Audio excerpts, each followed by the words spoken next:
ఒంటరిగా తిరుగాడు లేడినొక మనిషి చూసినాడు, చెంతకు చేరదీసినాడు.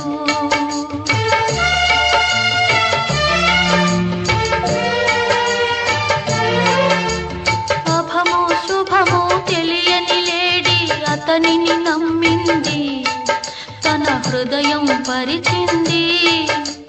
ఆ తరువాత